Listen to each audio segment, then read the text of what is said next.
I'm Steve Morgan, founder of Cybersecurity Ventures and editor-in-chief at Cybercrime magazine. I'm here today with Bobby Ford, Senior Vice President and Chief Security Officer at Hewlett-Packard Enterprise, the global edge-to-cloud company built to transform businesses. To learn more about HPE, visit hpe.com. This interview is sponsored by KnowBe4, the world's largest security awareness training and simulated phishing platform that helps you manage the ongoing problem of social engineering. To learn more about our sponsor KnowBe4, visit knowbe4.com. Bobby, welcome. Thank you for joining us today. Hey, thanks for having me, Steve. I appreciate it. So, Bobby, before we jump in, you have a great background and, you can say it a lot better than I can. I've been following you and would love for our audience to just hear a little bit about what you've done in the industry leading up to your current position. Yeah, absolutely. But first, let me say thank you to you. I've been following you for quite a while, and you've always been an advocate and an ally for the industry, a champion. So sincerely, thank you for all that you do. And then thanks for the invite. I've been in cybersecurity for well over 20 years, starting with being a soldier in the U.S. Army. I spent a bulk of my career in the aerospace and defense industry, then did a little work in life sciences and pharma. From there, went to fast-moving consumer goods, and now I'm in big tech, working for Hewlett-Packard Enterprise. So, Bobby, you and I do what we do and the rest of our community do because of cybercrime. Unfortunately, it's something that we have to defend and protect against. I want to talk to you about, some statistical data. Don't want to get too hung up on the specific numbers, but they do help illustrate just how big this problem is. We've conducted some research and, we're looking at about $8 trillion US insofar as what cybercrime will cost the world this year, 2023. If it was measured as a country, it would be the world's third largest economy. Just how bad is it, Bob? You've been in the industry for a while. When you look back 20 years, when you look back, 10 years ago, how big is this problem? I think it's definitely a big problem. And honestly, I don't think that we fully appreciate how big the problem is. And here's the thing, I'm no cybercrime expert by any stretch of the imagination. I've not worked as a criminal and I've not worked in law enforcement. However, I spent my entire career working in cybersecurity. So I've worked with law enforcement agencies, whether that be here nationally with the FBI or globally with Interpol or, over in the UK. With the UK Cybercrime Division. So I've had some experience working with law enforcement. And here's what I say. Typically, when you think of cybercrime, you break them up into two different buckets. First, you have like the cyber-dependent crimes. And those are things that are directly tied back to some type of unauthorized access to a system or some type of ill use or misuse of a particular system. Then you have cyber-enabled crime. And these cyber-enabled crimes are things that would traditionally be thought of as crime that has now been converged to be enabled through some type of cyber activity. I think the easiest illustration to use would be selling drugs. You went from selling drugs on the street to now selling drugs, on the dark web. And as a result, that's cyber-enabled crime. I think it's that second bucket of cyber-enabled crime that we still haven't even began to go deep and truly understanding the magnitude and the impact of just how much cyber activity and cyber crime will actually cost us. Well, I'm glad you brought that up, Bobby, because all too often, people are focused on, large corporate enterprises, which of course are very important, and, hopefully more attention being paid to small and mid-sized businesses. But we're talking about patients in hospitals. I have kids. I worry about them. This is affecting all of society. As we continue to talk about digitization, and we continue to see things move to the web, I think that it will only continue to grow. So like I said, I don't think the numbers are inflated at all. In fact, I don't think we fully appreciate the magnitude of the numbers. So as cybercrime fighters, we need tools, we need solutions, we need software, we need people. 20 years ago, the phrase cybersecurity wasn't really being used. We were baking security into a lot of systems. The market has grown quite a bit. You go back to, the early 2000s, 2004, we sized the market at being maybe $3.5 billion, not a very big market in the context of, the number of enterprises who really need those solutions. Now we're coming up on $1 trillion market, so it's grown a lot. When you look at today's chief security officers, CISOs, CIOs, cybersecurity teams, do they have much more at their disposal, and is it, helping them fight the fight? I think that if I were to consider, are we spending enough? One of the ways that we phrase it, we have at HPE, we do this thing called CISO Circle, where we get a bunch of CISOs together and we have a conversation. And one of the questions that I posed to the group was, are we spending too much? Hmm. And here's what I mean by that, Steve.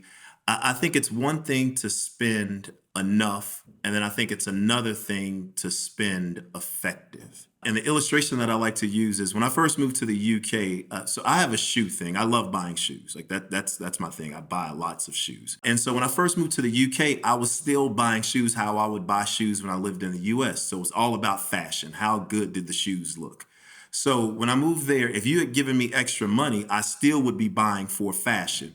Well, as you and I both know, you do a lot of walking in London, a lot of walking. And so I should have been buying for function more than fashion. So it wasn't about how much I was spending, but how I was spending. When I look at the industry today, I still think that's a nut that we haven't cracked. I still think that we're spending and we don't truly understand where we should be spending and then how much value we're getting when we spend, meaning how much are we actually spending to reduce risk. That's a really good point. In a couple of minutes, I'm going to ask you, some pointed questions about that. But I do first want to ask you about the labor crunch, how you view that. And we have a real talent shortage right now. We estimate about 3.5 million open positions, and that hasn't changed much in the past 2 years. Fortunately, we are starting to see it level off. So we're not seeing the number of openings grow. So maybe there's some good news. Maybe there's light at the end of the tunnel. We are seeing more young people coming out of universities with more cyber experience and degrees. Community colleges are getting active. We're seeing more women, hopefully more minorities getting involved in the field. But still, that's a very big number. I mean, with 3.5 million positions, you could fill 50 NFL stadiums. What do you see, Bobby? Is it a challenge? And, are you hopeful that this is going to get any better? I definitely see it as a challenge, but what we've decided to phrase it a little bit differently at HPE. And so I was a philosophy major, so for me it all starts with the philosophy. And so philosophically, I believe that we don't necessarily have a talent shortage. I believe we have an experience shortage. And if you flip it to say that we have an experience shortage, then we recognize as an industry and as an organization, the onus is upon us to create opportunities to give people experience. And I can tell you one of the things that we're doing at HPE is something that we've called the Cybersecurity Reboot program. And there are only two qualifications that you need in order to be in the Reboot program. The first is you can have absolutely no cyber experience. And the second is we would prefer you not have a degree. We're looking for people that aren't at the beginning of their career, but more so people who are in the middle of a career or who took a break from their career or a break was forced upon them. And we're targeting those individuals. I'll give you an example. We have one young lady that helped us start the program. She's in the program who was driving school buses on a Friday afternoon. And that's Monday. She had a career as a cybersecurity analyst at HPE. We had another individual, a gentleman whose restaurant closed down because of COVID, really just wanted an opportunity, didn't know how to break into cyber. And we were like, you are our targeted demographic, right? Someone that has no cyber experience, someone that has no real professional experience, did something completely different. And we now have, created this opportunity for him to gain some experience as a cybersecurity analyst. And I have tons of story like that. Women who had decided to stay at home to take care of their children. Children grew up, they needed a career, we needed talent. And I say all of that to say this, Steve, that I think that there are tons of labor available to us. I really do. And because of that, I'm not looking for people with cyber talent. I'm not looking for people with tech talent. I'm just looking for people that have great attitudes. And then we give them the opportunity to gain this experience. The story that I do tell is that when I enlisted in the US Army, all they required of me was a pulse. You got a pulse? We'll teach you everything else you need to know. I take that same mentality when it comes to cyber. Do you have a pulse? Great. We can teach you everything else you need to know. Well, Bobby, I have 6 kids and tremendous respect for bus drivers because it's not an easy job. They're dealing with unruly kids. That's probably as difficult as, being a cyber fighter, maybe more difficult. But I'm curious, how does somebody go from, driving a bus to actually getting into cyber? Like, how did you help that person? So we take them through, I wouldn't call it a rigorous program, but we do an element of training.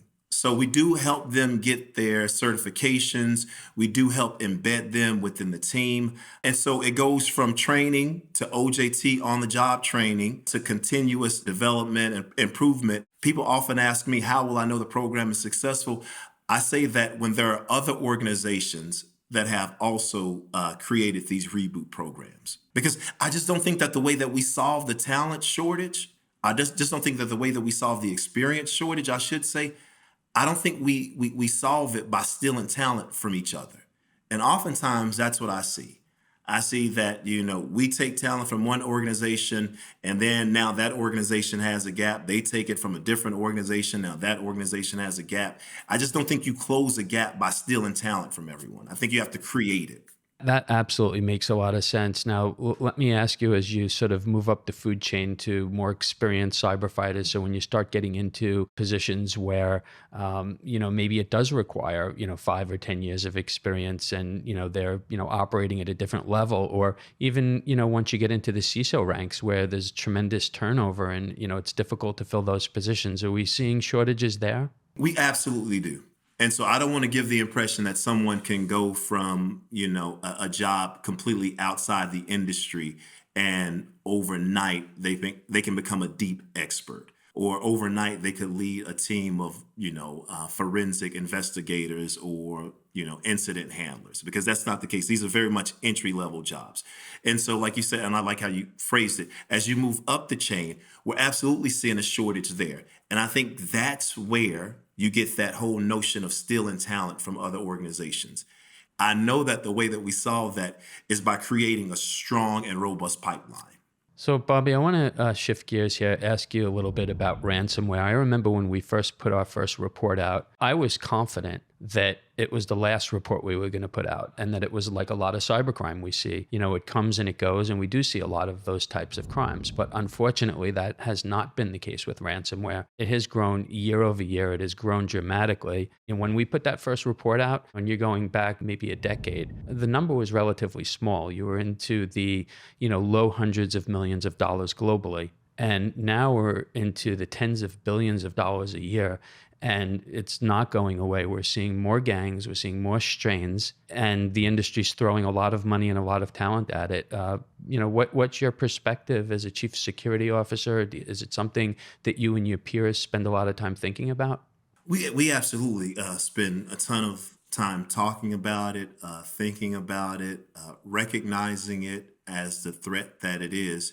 And I can tell you, Steve, when we first had started having conversations about it, the initial conversations was whether or not you should pay. And I very vividly remember being in this working group over in Europe, and the majority of the room said that they would never pay a ransom. Like, we just wouldn't pay. And they talked about the reasons not to pay.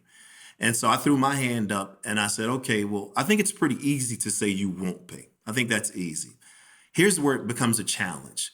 Let's say that you have some IoT enabled elevator, and the maintenance company for that elevator has convinced you that the easiest way and the best and the safest way to perform maintenance on that system is through some type of remote admin access. And so you've given it to them because, they showed you the data and it does make it safer, right? They can do more monitoring. Now, let's say that elevator, because when you think about the nature of ransomware, I don't need to actually take hold of the system. I just need to, to infect the system.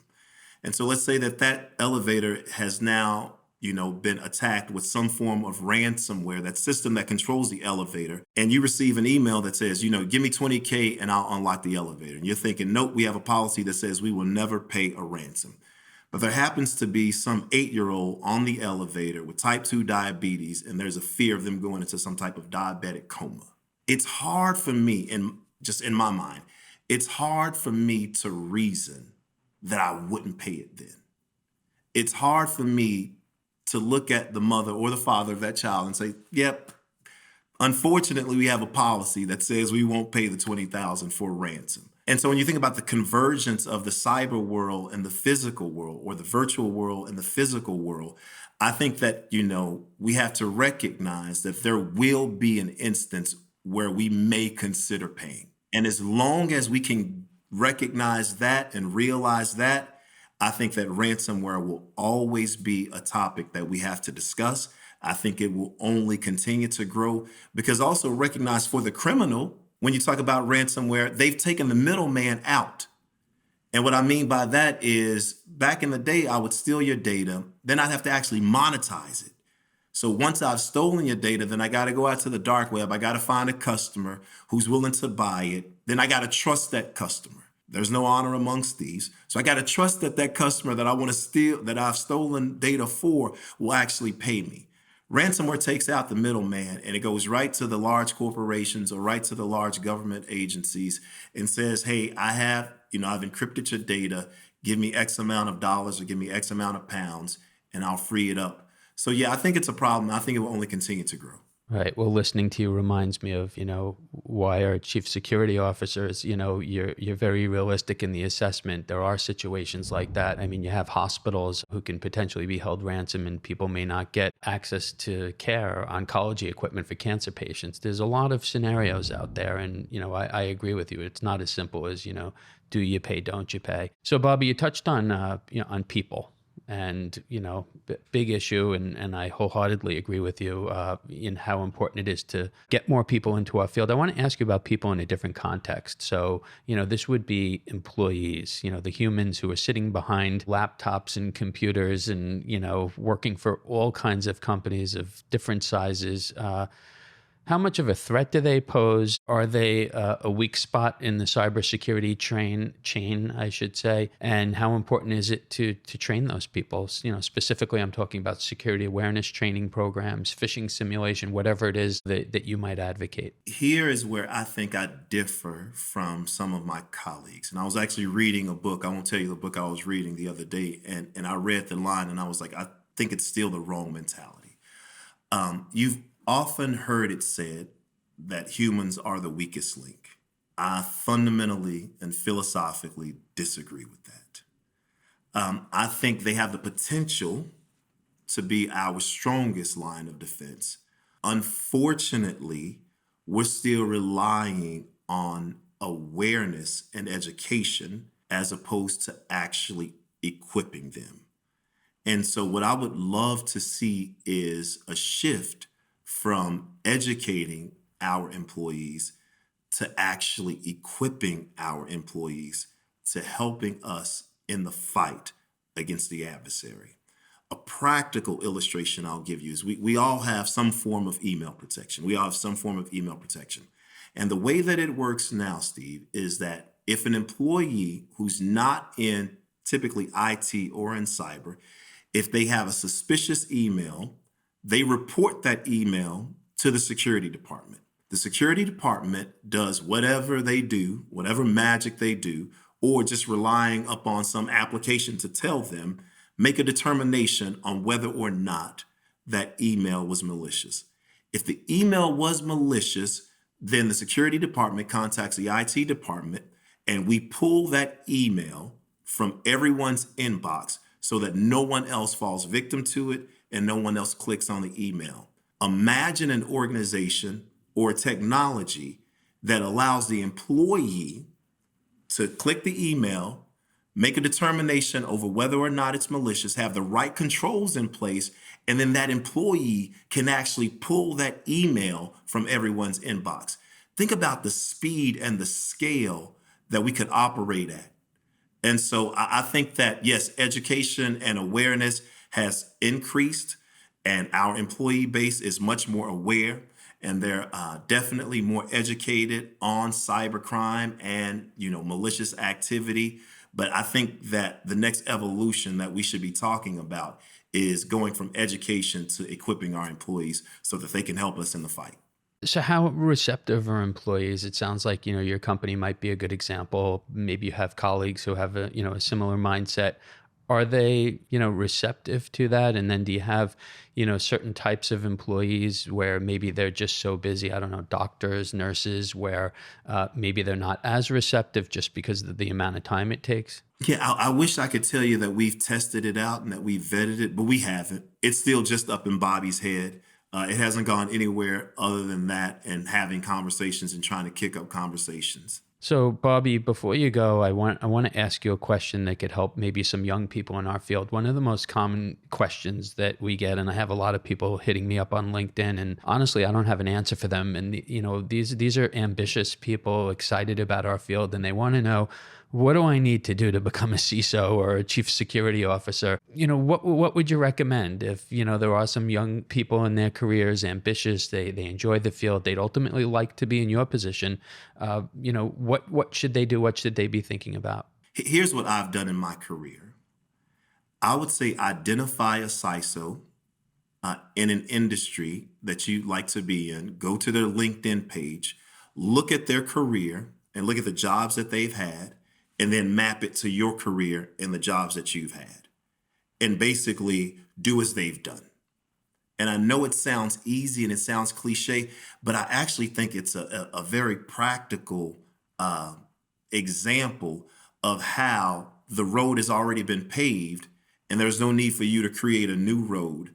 But if you look at my background, I've done incident response, I've done compliance, I've done network security, I've been in audit. And so typically what I've discovered is I worked in various industries. Typically what I've discovered is if you look at most CISOs resumes, you could take our names off of them and we all pretty much have like the same background. And so I would say to any young person, just map your career up against a CISO that you have some type of respect or some type of admiration for.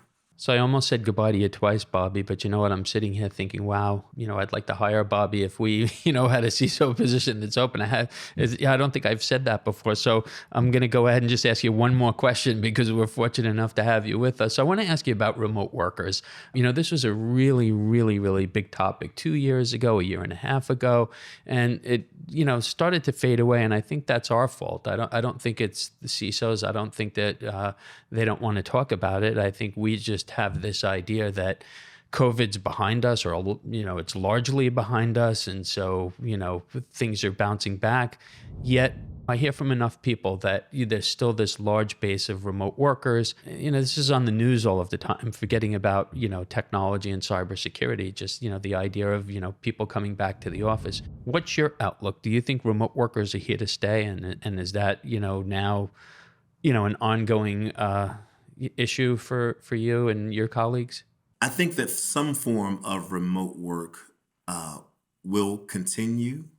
However, I believe that we created the world that we wanted to live in.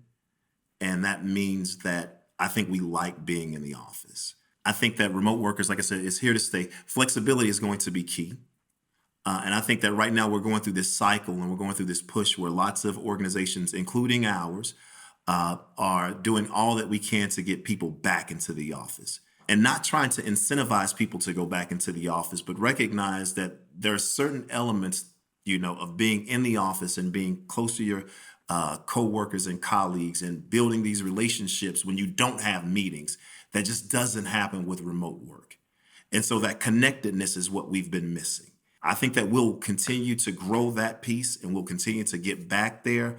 But then there will be situations where when an individual has to stay home to deal with a sick child, the ability for them to call in and attend the meeting won't be as, I don't want to use the word disruptive, but before COVID, if someone didn't come into the office because they had to deal with a sick child, they just missed the meeting. Like there really wasn't the technology there to support them attending the meeting remotely. I think that now there's more flexibility to be able to do that. So, Bobby, any final words that you have, whether it's to the community at large, to your colleagues, before you leave us today? I know I said it at the beginning, Stephen, and I didn't I truly meant it. Like, thanks for all that you and your organization do and being an advocate and an ally for just what we try to do in cybersecurity. There are a lot of cynics in the industry. And there are a lot of people that don't truly appreciate all that we do. But I think that you and your organization very much do. And so thank you. Well, thank you, Bobby. It means a lot coming from you, and I hope you'll come back on with us. Yeah, absolutely. Would love to.